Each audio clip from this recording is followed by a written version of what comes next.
Welcome everybody. My name is Dearbháil Lawless and I'm from AONTAS, the National Adult Learning Organisation in Ireland. Welcome to Module 4, Experiences with Change-Oriented Adult Education, Lessons Learned. Today I'm joined by my colleagues Ariel Gaudin, some of the FuturelabAE team and our amazing guest Tara Farrell. First, please take a virtual cup of tea and a cake. It's very important that we all feel welcome and comfortable in this session. Please feel free to ask questions, write messages in the chat.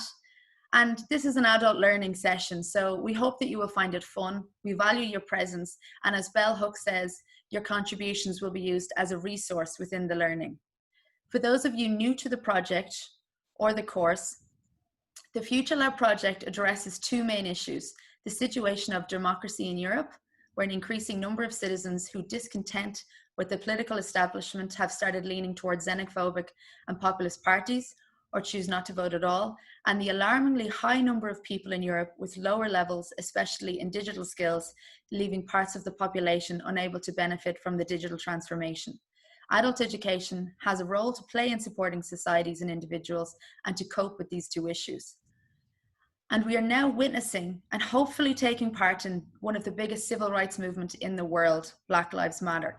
Education is being used as one of the key methods to creating social change. As educators, you can and I hope will be part of this. Today, we're going to recognize the value of using theory to inform practice in change-oriented adult learning, learn how informal adult learning can be used to support democratic change, and learn how groups can deliver programs independently from state funding. A few housekeeping messages. We are being recorded. I would say turn off your cameras, but we can't see you anyway, so I hope that's okay. If you haven't already done so, please register on the Moodle to make sure that you're an official member on the platform. And if you'd like to send a message, please make sure that you select all panelists and attendees so we can see your messages. And my colleague Ariel will monitor these messages and provide technical support. If you have any issues, you can message her directly. And also the messages, if there's something urgent, you can of course come on in and say hello, or Ariel will let us know. And if not, we'll keep it for the discussion. So we hope that's okay. So just to get to know everybody, what we're going to do is launch a couple of polls to find out more about people. We hope that's okay. I think what I need to do is, I can just press this. As I say, I'm still learning all this. We're going to launch polling. There we go. I feel like I'm on a spaceship launching the ship. Okay, so can everybody see the polls?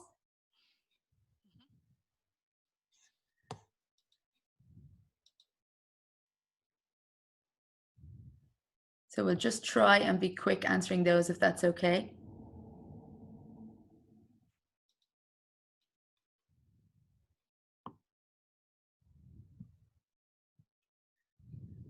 So the first question is, what best describes you? And that's to give us your profile of who's attending in terms of education. The second question is, do you have experiences in the delivery of change-oriented education?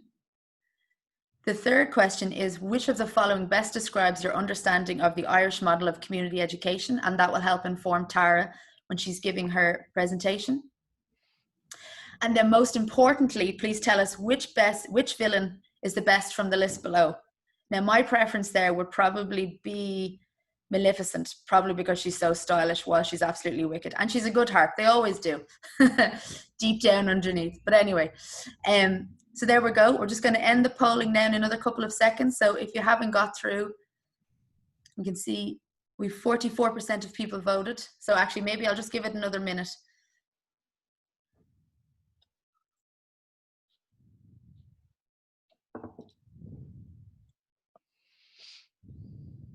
Oh, we've 70%. This is very exciting to watch, actually.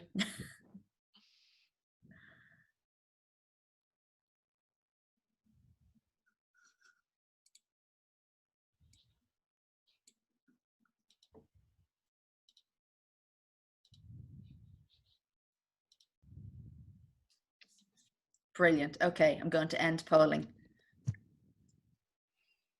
Now we shall share the results. I hope everybody can see that. So what best describes you? So More than one of the above is the highest response. So that means that most of you probably work in education and potentially also in EU projects. You're very welcome. Do you have experience in the delivery of change-orientated education? 56% yes, brilliant. 25% no, and 19% I'm not sure. Well, to the people who say no and I'm not sure, hopefully today will be a huge help in supporting you to do this if you have an interest. Which of the following best describes your understanding of the Irish model of community education? 31% no understanding or awareness of this model. 50% basic understanding and can describe briefly. 13% good understanding and can provide in-depth details on the model. And 6% experienced in the delivery of this model. I'm guessing that's Martin in Dublin. Hello, Martin. And I'm not sure who else is there. Please tell us who the best villain is. This is the interesting one now. 38% for Hannibal Lecter. He is excellent. I think I'll have to watch one of those films again soon. Cersei Lannister is also very good. Brilliant. Okay, thanks guys. That was really nice way just to kind of get some input from everybody. That's why we're all here. We're doing it together. Now, I've just pressed into the presentation again, but it might take a second. There we go. Okay. Now, the theoretical framework for this area was presented in Module 1 of the course, and you can access this and our very informative project report on the platform. As this area may be new to some of you, or some of you are new to the course, I just wanted to touch off it again and give it a little recap on the definition of change-orientated adult education and some notes on the importance of using theory to inform practice. Here's our definition. Change-orientated adult education encompasses an approach, philosophy, and set of teaching and learning methods that seek to create individual and/or social change. Learners can also move beyond individual transformation to a collective empowerment based on critical awareness, new ways of thinking, and active participation. This model facilitates a process of conscious realization for learners as they work together, taking action, including potential acts of resistance, towards a more democratic, equal, and ethical world. So as you can see, 3 of the main areas there is focusing on creating change in society, creating change for groups of people, and creating change for individuals. Now, we often think of that about creating and empowering one person and improving their life, which is obviously hugely important. But just like the Black Lives Matter campaign, if we really want to create change in society, we have to do it together as a whole. And I think from my perspective, that's the most important part, if you could really helping a whole group of people. And then the other side of it is that we can also note that education is not always used in a positive or ethical manner. My colleague Yuri will have noted before in Module 1 how it was actually used in Nazi Germany by Hitler. It's a very powerful method for creating change, but hopefully we're using it for good. So that's a really important point to note as well. Now, Bell Hooks is an inspiring theorist in this field. And as a Black woman, having lived through poverty and school integration in America during the 1960s, she utilized these experiences and her passion for education to identify social and educational inequalities, including how schooling was used to teach and enforce obedience to white authority. Nonconformity on our part was viewed with suspicion as an empty gesture of defiance aimed at masking inferiority or substandard work. In those days, those of us from marginalized groups were allowed to enter prestigious, predominantly white colleges, were made to feel that we were not there to learn, but to prove that we were equal of whites. We were there to prove this by showing how well we could become clones of our peers. She recognized and celebrated critical feminist pedagogies. She was influenced by the work of Paulo Freire, who I'm sure we will all know, and based on her early schooling with Black female teachers, she saw how education could be the practice of freedom. Bell describes the importance and value in the connection, informing relationship between theory and practice. When our lived experience of theorizing is fundamentally linked to the process of self-discovery, of collective liberation, no gap exists between theory and practice. Indeed, what such experience makes more evident is the bond between the two, that ultimately reciprocal process wherein one enables the other. She discusses how often supposed standards within a curriculum have been used to exclude non-white voices and experiences. Bell employs strategies that break down authoritative experience from professors and privileged voices that silence others, and build a communal awareness of the diversity of experience and the importance for everyone there learning together. This pedagogical strategy is rooted in the assumption that we will all bring to the classroom experiential knowledge, that this knowledge can indeed enhance our learning experience if experience is already invoked in the classroom as a way of knowing that coexists in a non-hierarchical way and with other ways of knowing. Then it lessens the possibility that it can be used to silence. In sharing lessons learned from bell hooks, I think as educators, we must constantly reflect, be open to feedback, accept and be open to criticism, be honest, include diverse voices, include diverse material, recognize and acknowledge our privilege, which is hugely important here, break down boundaries with learners, and create safe learning environments that are fun and create individual and social change. And I know from my own experience, whether it's working in a community education model or in higher education, I personally always find that I need to break down those barriers by being very vulnerable in many senses, by sharing things about myself in a personal manner, not being unprofessional, but allowing them to see you as a human, a person who makes mistakes, a person who's nervous, who's scared, who's overcome fears, and who faces challenges just like all of them do. And I think that those sorts of interactions in your approach in education can be really helpful. And that's what part of this is, realizing and using these principles to underpin our framework when we're teaching within our teaching stance, especially in change-oriented education. So an example that I wanted to show you before we go over to our amazing guest speaker, Tara, I'm just going to keep calling her amazing because she is, is this really wonderful case in Ireland. So in Ireland, in the last number of years, we've had two very powerful elections that have created social change, and a huge part of that was education.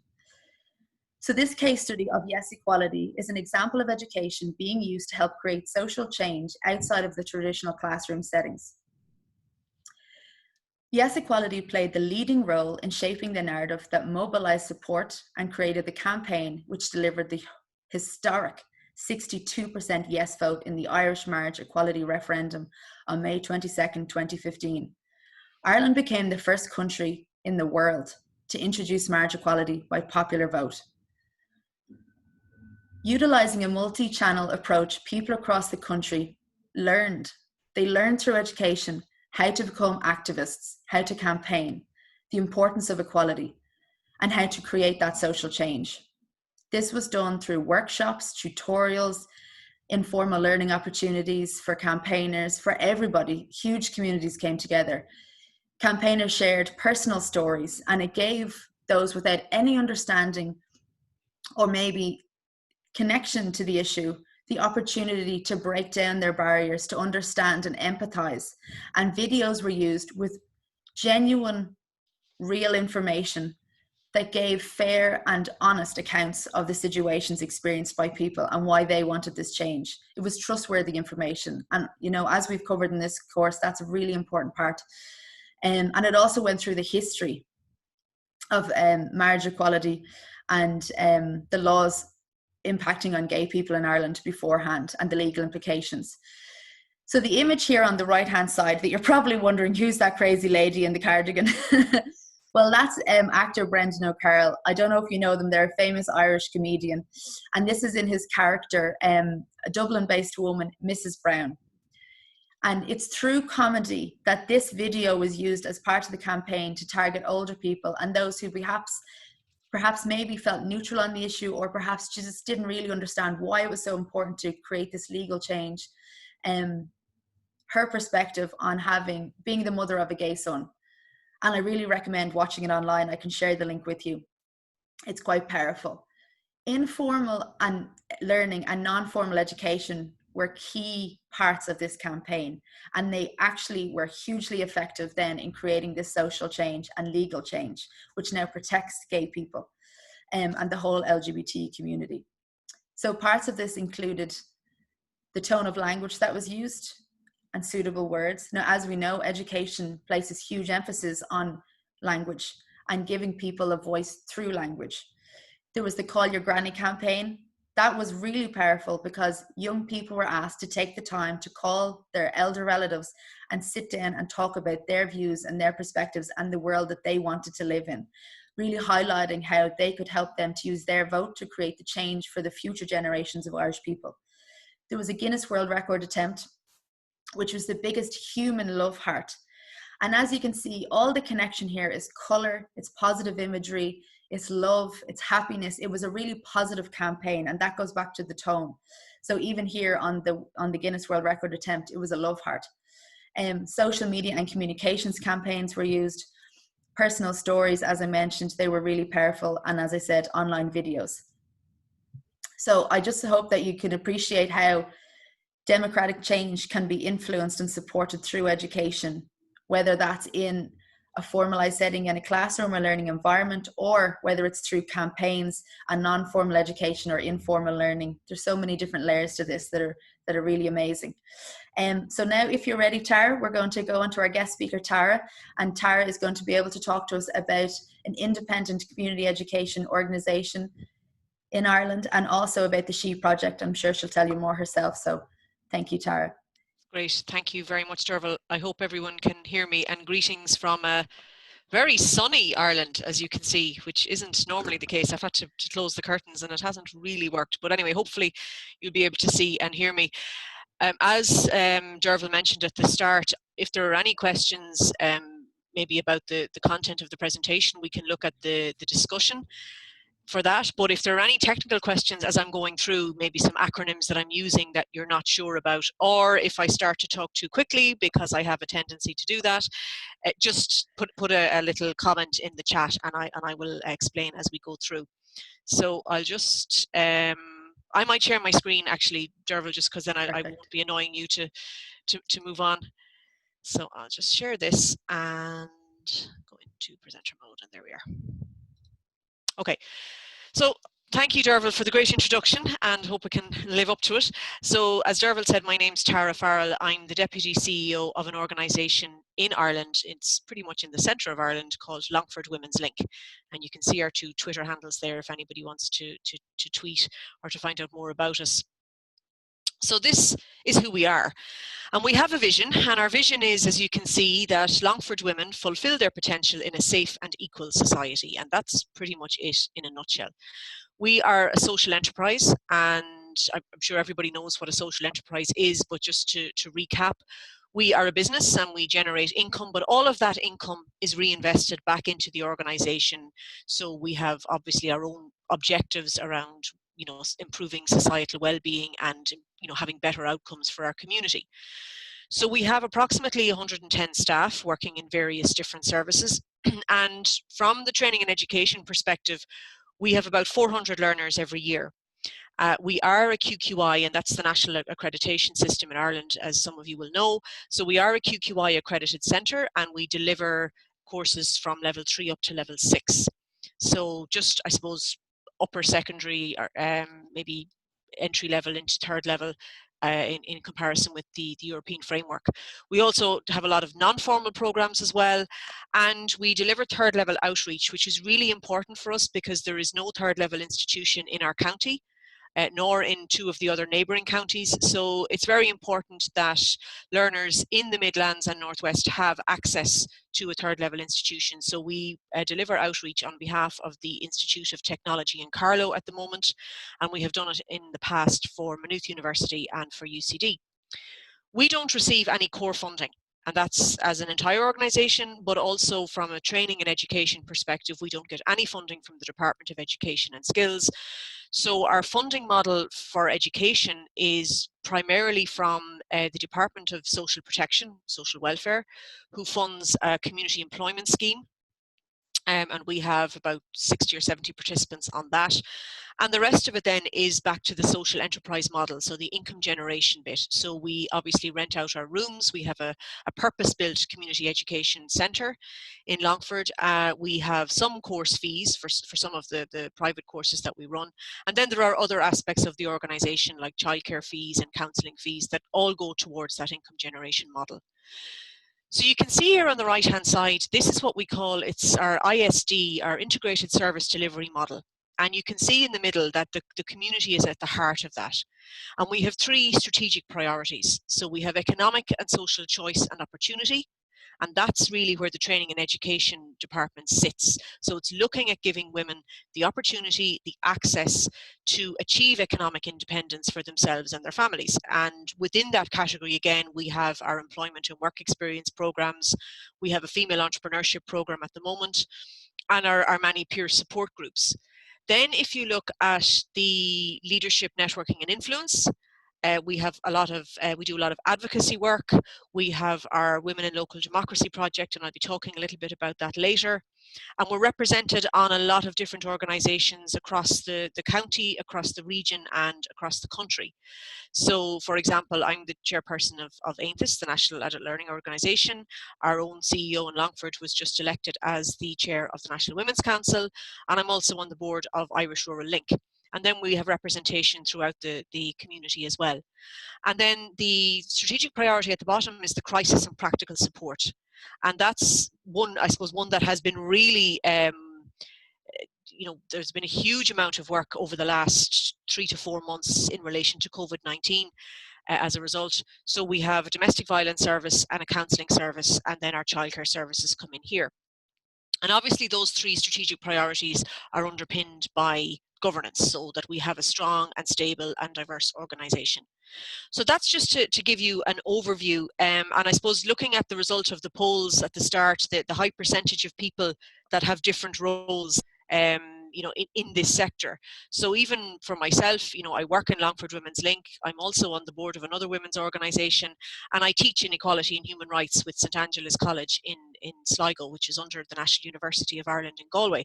So we all, I think, bring different perspectives, even within our own diverse roles within the sector, and I think that's really important to remember. The other thing I'll say is, as members of AONTAS, and I know one of the questions was around community education in the poll, we are members of the Community Education Network, which is a fantastic resource for community education providers in Ireland. And there's 120 members, 120 community education providers who are able to come together, and even during the times of the pandemic, there are weekly webinars. We have wide range of different activities going on, and that's been really important to keep us connected, because one of the things that has come out from a learner survey that we did, which I'll talk about shortly, is that whole aspect of isolation. But isolation is not just about the individual. Isolation, as you know, can be about the organisation or the community. So it's been really important to be part of that network.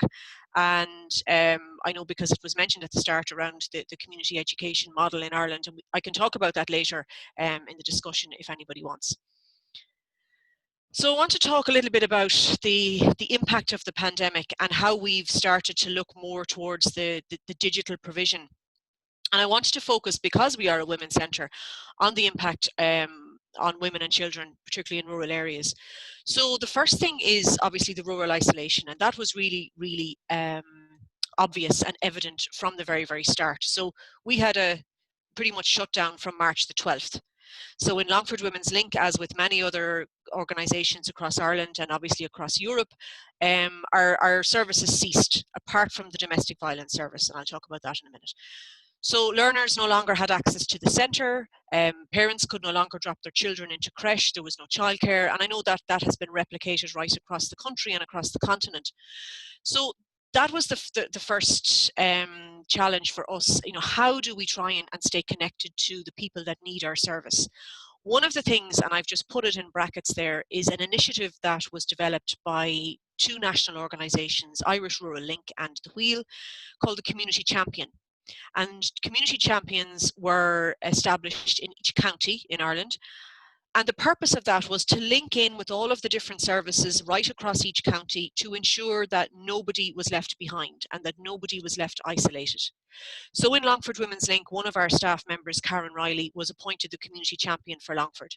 And what she is ensuring is that whether it's older people, whether it's women or men parenting alone, whether it's women experiencing isolation or can't access particular services, making sure that they are connected in some way to a service that can support them during these times. So that's been a really important initiative. And even though we always felt we were very well connected within our county, it's actually allowed us to do even more and to connect even more with the local structures.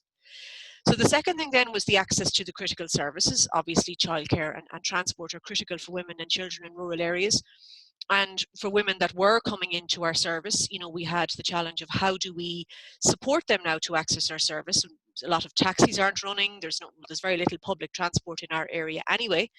So that was another challenge. The experience of domestic violence, and as we've seen across the country and across Europe and right across the world, the pandemic has met the epidemic, and I think that's the best way to describe it, and how I've heard it being referenced. There has been a huge increase in the demand for our domestic violence service. So bearing in mind that we were only able to offer crisis support, so women who were in really crisis situations or who needed court appointments or needed to get court orders or protection orders, we had a huge increase. So between, there was an 8-week period from the 12th of March where we saw 88 women. And that's with the service at a reduced capacity, and that's in a very small county. So that has had a real impact right across our service, since the 12th of March. And I suppose one of the points that we would make, and we make this not just in relation to domestic violence, but right across the sector, and also very relevant to education, the issues that particularly women and children are experiencing, so whether it's poverty or domestic violence, whether it's access to learning opportunities, these issues have always been there, but we're beginning to see now, as a result of the pandemic, that there's a little bit more attention being paid to them, and our hope is that they stay to the fore, so that domestic violence doesn't just go back to being something that happens, behind closed doors. There's a lot of discussion about it at the moment, and we would hope to see that discussion stay to the fore, particularly in relation to policymakers and so on. So I'll talk about the community education response to COVID-19, and Dearbháil, if I'm rambling on and going over time, you can give me a nod. But the first thing was the migration to online teaching. So as I said, from the 12th of March, the Education and Training Service closed. So what we did was we moved straight away to online teaching where we could. Now, there are some courses we do that would be considered, industry standard awards. So for example, first aid, things that are very important if you are in a community setting or in a childcare setting, but you can't deliver them online at the moment. So whatever we could migrate online, we managed to do so. So the distinction here for us is that really this was emergency remote teaching. This is not planned online teaching. So when we're talking about digitalisation, I think it's really important to distinguish, between those two. So the emergency remote teaching is literally a crisis response. We had learners who were midway through modules, who needed to finish them because of personal reasons, but also career development reasons. So we had to do a piece of work to support our tutors, some of who had never taught online before, our learners, to see did they have the equipment, did they have the digital skills.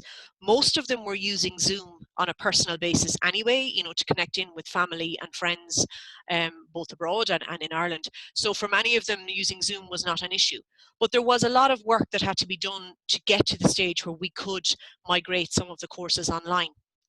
And I think it's really important to think about that, when we talk about digitalisation, what are the digital skills that people need?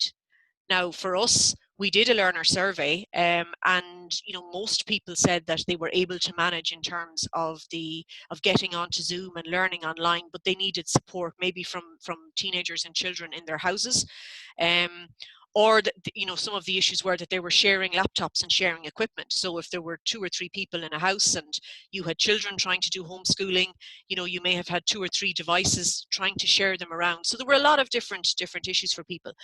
And I suppose that's the first point to note about the migration to online needs a lot of planning. The second point then is the outreach support. And we have an education manager, Pamela Latimer, who has delivered a number of presentations for us, most recently at one of the AONTAS webinars on our learner survey. And we have 3 community employment supervisors. Now, what they do is they work on a one-to-one basis with all of the community employment participants. And community employment is it's a scheme in Ireland. It is a labour market activation scheme, but at Longford Women's Link, we look very much at integrating it as part of our community education approach. So there is a community education approach to all of the education and training that community employment participants do. And each participant, each learner has somebody that they go to for their one-to-one support around their learning planning, if there are any issues for them. So there were 4 people really who were trying to stay engaged with the learners and trying to ensure that we retained learners and retained that level of engagement, and also to see if there were issues that they had as a result of the pandemic, whether it was isolation, whether it was equipment issues, whatever it was. So we had a lot of challenges. One of the things that I've said in a number of different forums is that what we were doing was very much crisis response. It's not something that could be continued on a long-term basis, because for us, one of the key challenges for us as a social enterprise was that from the 12th of March, our income generation streams stopped. So we have to see how that's going to pan out for the rest of the year. Now, there are a number of different government support funds, but again, we have to see what way they're going to work out for us. But the inability to generate income for us from the 12th of March meant that we were looking very much at a crisis response, not just in terms of how we respond to the learners, but how we were going to respond in terms of planning out our training and education delivery for the rest of the year. And that's still ongoing because, as I'm sure everyone else is doing, we're trying to work out, how many students now can we fit in a classroom, what are the precautions we have to put in place, the new signage, and all of that is ongoing at the moment. And it's very, very difficult when you're not receiving any core funding or any department funding to do this piece of work. But as I say, there are some support funds in the pipeline, and we would hope that they would mitigate some of the costs associated with this.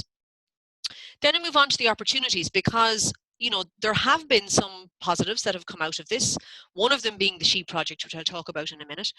But the other thing is that, for some of our learners, they have reported that, they have become a little bit more engaged with their learning because they felt they had the space and the time maybe to just dedicate solely to the module that they were doing, because they were doing a set time online. The other opportunities then were in terms of people learning new skills, whether that's tutors or learners, in terms of digitalisation. And then we did the learner survey, and I just have one piece from that over at the side there. So we had 40 learners, and then we had another 26 participants who we spoke to on a one-to-one basis, and we identified key things that were a problem for them. And you can see the main issue for them, almost 50% said that they could not attend LWL in person. And that's the key element of the whole community education model, that peer learning, that peer support and coming together as a group to share what they're learning and to share their issues and their ideas. About 16% had increased childcare and caring responsibilities because children were at home. So trying to learn in that environment and trying to ensure that children were homeschooling as well, and obviously increased financial pressures. But isolation, nearly 1/5 of people, isolation was a big issue for them. Technology was an issue, and interestingly, many people would have said to us on the survey that technology was fine and they had no problems. But then we know anecdotally that wasn't actually the case. So there is something to be said about people maybe not admitting that the digital skills were not there because they didn't want to admit that they required some upskilling or some new training in that area. I'll just talk about this very, very quickly. This really is kind of the integrated model of service delivery, but we look at where the learner is in the middle of it. You have loads of time, Tara. Take your time. Great, thank you. And we look at where the learner is in the middle and all of the different services that they can access at Longford Women's Link to support their journey. And that's the key issue there, the sentence at the bottom. The learner is supported. By extension, then we increase the capacity of the learner, their family, the community, and then we affect social change. So we do operate according to that, the United Nations double dividend principle. When you support the woman, you support the family, you support the wider community. And that's how we work. So finally, I want to talk to you about the SHE program. And the SHE program, as you can see, it's the definition of it. It stands for See Her Elected, and you can see all of the details, the contact details on the bottom of the screen. And it's a feminist, community-led, rural initiative providing pathways for women into political life. And that sounds like quite an ambitious strapline, but you know, it is an ambitious program. As a result of the pandemic, you know, we had started the SHE program back in May 2019. And it's a collaboration between ourselves in Longford Women's Link and another advocacy group called 50/50 Northwest, who are, as the name would suggest, advocating for a 50/50 gender balance in national and local parliaments. And as is the case in a number of countries across Europe, our gender balance is very, very poor, with about 26% in national parliament and 22% in local government. So we've come together to form the SHE programme, and what we're trying to do is to support women who wish to play a role in local political life, but we also want to ensure that people know what local political life means. You know, what does local government do? How do I get involved in local government? Who's making the decisions in my local community that are impacting me and my family? And how can I have a say beyond the ballot box? So while obviously we would always encourage, civic participation and voting, but we also want to look at what else can we do. So, not just voting, we want to look at, are there roles that I can play, maybe not necessarily running for elected office, but are there roles that I can play within my community as a woman? So when the shutdown started in March, we came together, we have a steering group, and we decided we would look at our programme going online. Now, we had always intended to do a political education programme, but we said, given the current circumstances, people are going to be at home, let's see if this is an opportunity for us. And the very idea of it was that it would be a very relaxed introduction to politics. We'd have about 40 minutes of a class, 20 minutes of discussion. So 1 hour a week for 4 weeks, no homework, very informal, and no pressure to participate. If you just wanted to come and watch the lecture and listen to the discussion, that was absolutely fine. So we looked at active citizenship, we looked at the local council structures, and we looked at political language and the role of local elected representatives, and we thought we might get 10 or 20 students. So we got 50 registered for the first SHE school and a waiting list. The second SHE school started this week, and there are 47 registered on that. So we have another waiting list, and we will probably start the third SHE school in July in the evenings. And we ran it, and we ran the first one twice a day. We ran it at 11 in the morning and at 8 at night. So whichever time suited you, if you had children or you were working or working from home, there was a time to suit you. And they were run over Zoom. And we've received feedback from the first cohort, which has been really, really positive. And I suppose, interestingly, there was two key things that jumped out at me from the feedback. The first is that 84% of people who completed the first class said they would now be motivated to learn more about local politics, which is exactly what we wanted to see. And the second thing was that 2/3 of people would consider attending a physical SHE school, which was really, really good as well, because when this pandemic is over and when we're all out of lockdown, we do want to bring people together. But we saw an opportunity to look at the online method, and it has really, really worked for us. And I suppose the key feedback for us is that, people that are taking part, women that are taking part in the SHE school, are now coming out with a greater understanding of how local government is structured in their area. So, and I'm not going to get into a big complicated discussion about it here, but we have a number of different structures. So you have your local authority, you have the local elected representatives, then you have a community and voluntary element to it. So we have public participation networks, which are made up of community and voluntary groups. So there are different strands and different ways, and loads of lovely acronyms that I can throw at you, but I won't. But there are different ways that you can play a role in the decision-making structures in local government in Ireland.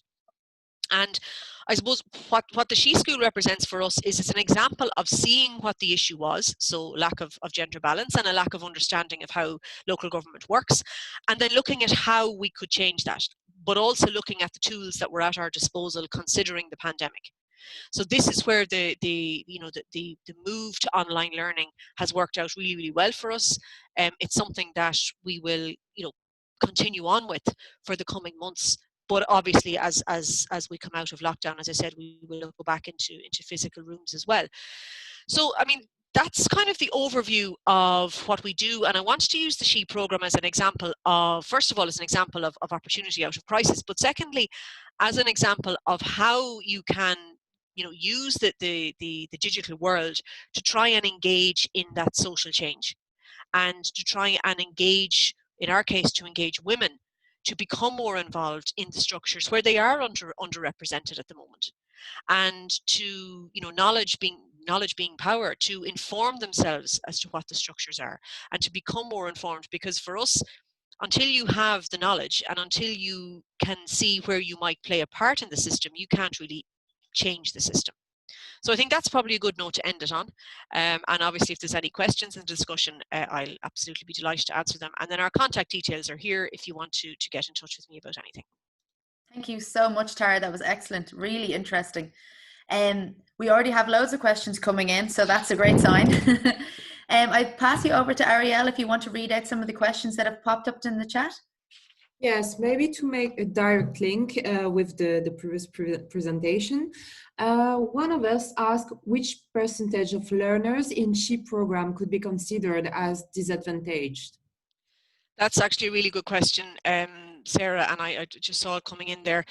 When we did the first level of feedback, and bearing in mind that we only started the SHE School at the end of April, the first, I suppose, set of questions was really about why you were motivated to join. And if you were to look at it at a blanket level, we would say that most people coming on this course are disadvantaged because by virtue of the fact that they are underrepresented in their local structures.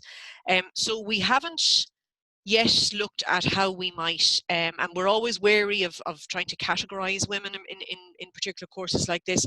But I suppose what we looked at was whether this was their first engagement with politics. Now, interestingly, some of the people that came on the course had already run for election. And we had some people who had been elected not at local council level, but at other levels, at national and European level, who didn't, and we're very honest about this, didn't know the system as well as they possibly might have before running for election. And they felt that this was really, really important. So I think there's, in terms of the piece about being disadvantaged, there's an element of disadvantage in terms of not having the information and not having access to the information. And one of the things that we've been looking at from the SHE perspective from the very start is, how do people get access to the information? And every council, now we did a piece of research in Longford Women's Link about 5 years ago, looking at the different ways of getting information right across councils, and it was so varied. So you wouldn't be surprised that people would find it off-putting. So for example, a lot of people don't know that you have a right to go and attend a council meeting in the public gallery and hear what's being said. Now, you might be able to find out that information on your particular council website, but some council websites have it. I did not know that, Tara. Yeah, you have a right to go and listen to a council meeting. I'm going to do it. I would advise it. Now, some councils, I know, because I live in Roscommon, my own county council were one of the first to do the web broadcasting of the webinars of the council meetings. But we have attended council meetings in Longford. It's one of the first things we did when we set up a women's local democracy group called the Women's Manifesto Group 10 years ago. And one of the first things we did was get people to attend council meetings. They are extremely long. I'll just warn you, Dearbháil, they are extremely long. You may get people asking you, well, why are you here? And, who let you in or whatever. Different councils have different ways of giving you access. So some councillors some council meetings you have to be signed in by a councillor. Some, you go to the council desk when you go in and you say you want to go to the public gallery. So even that is a problem. That puts people at a disadvantage straight away. If people don't know what they are able to find out or what they can access. So what I would say to people is, and this is for people right across Europe, look at your local structures, whether that's a local council or a regional authority. Go to their website. Are there accounts of their meetings on it? Are there accounts of their decisions on it? And if not, why not? Now, I can't speak obviously for other European countries, but in Ireland, we've always looked as part of our project for councils to be transparent. Now, a lot of the time, it's not because they don't want to be transparent, it's because perhaps there aren't the technical skills, or they haven't considered putting things up on the website, or they don't have somebody to keep things up to date. And county council websites in Ireland will vary from county to county in terms of how up to date they are. But it is one of the things that we would always say is go and find out the information. And if the information is not there, Ask why. Why is it not there? And a lot of the time it may be an oversight, but sometimes it may be because they don't want you to see a decision that's been made. So that's what we have said, you know, from the very start of these programs, is if you don't have information, then you can't work out what role you can play. So inform yourself is the key thing. There's another, sorry, thank you, Tara. There's another question there that's popped up in the Q&A as well. How did you approach an outreach to women who want to engage in politics, to political parties as an education training, as an training offer? I suppose we looked at, we all have connections within our own areas. So, you know, between the two partners that are collaborating on this project, we're all quite well connected throughout the region. So we put it out to our own contacts. We do have members of political parties who are engaging in the training, which is very interesting. It is free to people, which I think, you know, and going back to Sarah's question in terms of disadvantage, we don't have a charge on it because, you know, we believe that that can be really off-putting to women who need to find out this information. So we have engaged with, sorry, I'll just go back and just look at the question again, make sure I'm asking properly. So I suppose the way we put it out there was, you know, are you curious about how things are, how decisions are made in your community? And a lot of people who came back to us said, you know, they were really motivated because they didn't really know a whole lot about what happened. You know, they knew that the county council meetings were something that went on in the background and you'd read about them in the local paper. And I think for a lot of women, we have found, you know, when we start to talk about politics, a lot of women will say to us, I'm not political. You know, I don't know anything about politics. But then when you ask a little bit further, you'll find out that they are on the parents' council, they're chairing the local sports club, they're involved in really important roles, but they don't see them as being political roles. And I think sometimes we you know, politics has become something of a dirty word, and we see political as something that's negative. But we're encouraging people to be political and to get informed about the system. And, you know, we had a couple of women who joined us from overseas. So we had somebody from France and somebody from Norway, which was really interesting.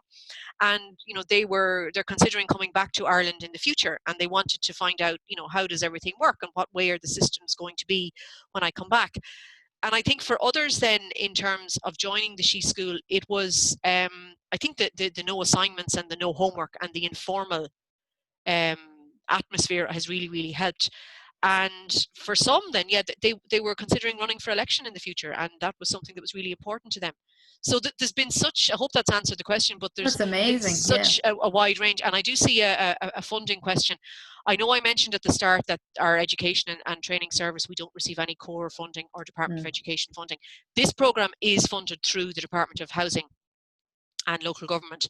The Minister last year, in 2019, they issued a kind of it was a press release, but they put together a program because they wanted to, there was a number of things. They wanted to encourage more women, obviously, to run for local election, but they also wanted to look at the information and dissemination side of things. So do people know what a local councillor is? Do they know what the role involves? Do they know how decisions are made? And that's what we've been doing for the last number of years. So the fit was really, really good. We have used our website then to do that. So if you go on to seeherelected.ie, you will see all of the information, the statistics, the different roles. And we also then have a column on the website called She Speaks. And that's written by our development officer, Michelle Marr, who delivers the She School, who's absolutely fantastic. And she's written things, and it's not just about women in politics. Like she has, she's a She Speaks column on pensions, for example, you know, on the Shannon, on various different topics that are really, really important to women. So, for example, with the pensions, we have a pensions gap issue in Ireland, as may be the case across Europe as well. So she's writing about that and how to be informed on that and where you need to go for further information. So it's all about bringing the information to people. I'll jump in there, Tara, because there's another question that was asked a while back that I think is really important, because I know as two women we're focusing on the women's issues, which are very important, but the question is really relevant as well. So it's quite a long piece, but I think generally what they're asking is, how can you use change-orientated education or learning specifically tailored to men's needs? Now, Yuri did answer in the chat and provided the example of the Irish Men's Shed, which is an excellent example. But do you know, would you be able to maybe just talk a little bit about that, or even about the men's sheds? I mean, the men's sheds, I think, are a fantastic initiative. We always say that, you know, that the traditional, whatever saying was that, you know, women will learn face to face and they'll chat, but men will work side by side. And I think that's probably the best thing to do, is to look at the link that the jury has put up. These men's sheds now are pretty much in most communities right across the country, and it's a fantastic way for men to engage in learning. You know, and I suppose one of the things that came out recently about I mentioned the community champion role earlier on, and Karen, who is our community champion in Longford, she has been involved, as I said, in, you know, making sure that nobody is left behind in the community as a result of the pandemic. And one of the things she did with the local public participation network was put together a flyer, and it was called Here for You, but the here was spelled H-E-A-R, and there was a picture of an ear. So it was about trying to support people who might be interested in different things. So it's very much informal. So if you were interested in gardening or painting or singing, that you would contact the community champion, and they would maybe match you, kind of like a matching service, with somebody with the same interest to try and address isolation. But interestingly, Karen said she has had a number of phone calls from older men living alone who really interested in doing this. And I think the key thing for them was, because they put together this flyer and it was circulated to all of the houses in the county through the postal service. And for many of the men that phoned Karen, their first reaction was, you know, I was so glad to receive this, that I don't feel so alone, that somebody has been in touch with me, even though it was just a flyer. And I think that there's, in terms of engaging with older men, I think, you know, outreach it's going to be the number one issue for us over the next 6 to 9 months, you know, for the current learners that we have as a women's centre, but for other organisations who are supporting particularly rural men who are isolated. That outreach support is going to be absolutely critical, and linking in with the likes of the family resource centres that we have in Ireland. You know, we have 2 in Longford. But we're going to need resources for that, and we're going to need funding for that, because the outreach that we've been engaging in during the pandemic has been so time intensive. And I know that's the case for everybody at the moment. But, you know, having a group of people come together in a classroom is very different to doing 20 one-to-one phone calls or 20 one-to-one Zoom calls and checking in. As we know, it's not just the time intensive, it's the resources. It's just ensuring that you're keeping people connected and keeping people engaged. So I would say that definitely look at the men's sheds model, because it's a really good model. But also I think the outreach is something that's so important. And, you know, we can talk about the digitalisation, but we're still talking about a cohort of people who won't have those digital skills. You know, you're talking about phone outreach, or you're talking about one-to-one when we can. Yeah, face to face. Yeah. I'll pass you over to Ariel, because I know there's another question that popped up in the chat there that actually connects to what you just said. So there is another question about, are you afraid that the lack of technology and data is in disadvantaged households and areas will further increase economic and educational gap? Yeah, that's a really important question. And it's why I'd mentioned, and I'm sorry for not explaining the acronym, the ERT, the Emergency Remote Teaching. It is a huge consideration for us. And as I said, there were some programs we were able to migrate online, but with a lot of difficulty for some learners who didn't have access to equipment. I think it's a consideration if we're looking at, for example, the She School. The She School went online because it had to, because there were no other alternatives during the pandemic. But as I said, you know, we are very conscious that in order to ensure that nobody is left behind, the one-to-one, the classroom supports have to stay in place. And, you know, that's the essence of community education, that peer learning, that peer support. And you can do some of it online, but it's not a replacement for engagement and for supporting learners, and particularly learners who may be having other crisis situations going on in the background, or learners who, you know, who need that connection and that connectivity, not just with the tutor, but with their peers. And I suppose for us, you know, we've seen in our classrooms, and I'll give you an example. We had a student last year because we were looking at digital skills within the classroom as part of another project. And we had a student last year who we didn't know, but when it came out and we started doing some surveys and some research, was doing all her assignments on a mobile phone.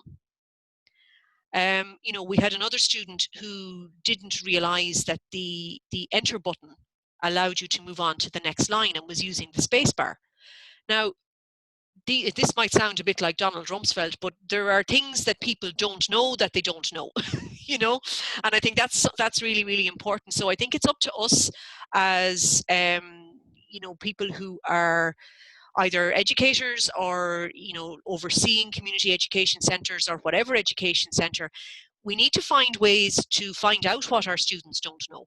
Mm-hmm. And sometimes they don't know that themselves. I mean, you know, I don't know what I don't know about engineering, for example. Yeah, you know, exactly. and it's something that when this came out, when we found out about the students, they didn't think there was anything wrong with this, and there's nothing wrong with it at all. They have found ingenious ways to overcome something, but they shouldn't have had to do that in the first place. Yeah. But until we engage, and I think that's where it's really important, we have to, like, online is great and there's so much opportunity, and, you know, we can do so much in terms of digitalization. But for me, I think we have to retain the community education space, and that is in the classroom. So we have to retain an element of that if we want to ensure that people don't get left behind. And I think, Martin, it's a really important question, because, you know, right across Ireland, and I'm sure in Europe, we have, you know, black spots around broadband, so people cannot access. You know, we had one of our learners who couldn't engage in any online learning because she just didn't have the access to broadband. We had people using up their data on their mobile phones, you know, because they didn't have proper broadband to engage. So there's a whole range of things that need to be put in place before everybody has equitable access. And, you know, things like broadband, and this has been said in other forums, broadband is an equality issue. Yeah, if you don't definitely. have broadband, you can't access. You know, you can't and you can't get those participate supports. In society anymore, no, really. No, no. It's awful. Thank you so much, Tara. We're just going to wrap up now. I'm just trying to keep in time. That was absolutely wonderful. You shared so much, and you can clearly see there was huge interest there. Tara is more than happy, I'm sure, to get an email off anybody here or to link in about anything else. And then if we're meant to have our workshop in Dublin on democracy education in December this year, we don't know what's going to happen with the pandemic, but if we do have it in Dublin, I'm sure Tara will be there and be delighted to meet any of you as well. So we'd welcome you all to travel to Ireland. I would just say on the last point as well, I really recommend reading the work of Bell Hooks, Teaching to Transgress. It's absolutely brilliant. And I think it's really important at the moment that we do take time to read the theory and work of people who are not white. So I think please take the time to do that. Also, Paulo Freire is absolutely wonderful, and I think that should inform all adult education. And then also our resources report has a really valuable section on the theory around change-oriented education, and also a collection of the cases that were gathered for the research. So if you want to think of other examples of how this can be implemented in different types of settings and different types of models of education, please have a look at that resource and contact any of the FutureLab team. We'd be delighted to hear from you. And don't forget to log on to the platform, register if you need to, and to complete your short reflective task. Thank you so much, Tara. Thank you so much, everybody. And slán go fóill. We'll see you again. Thank you. Thank Bye. you.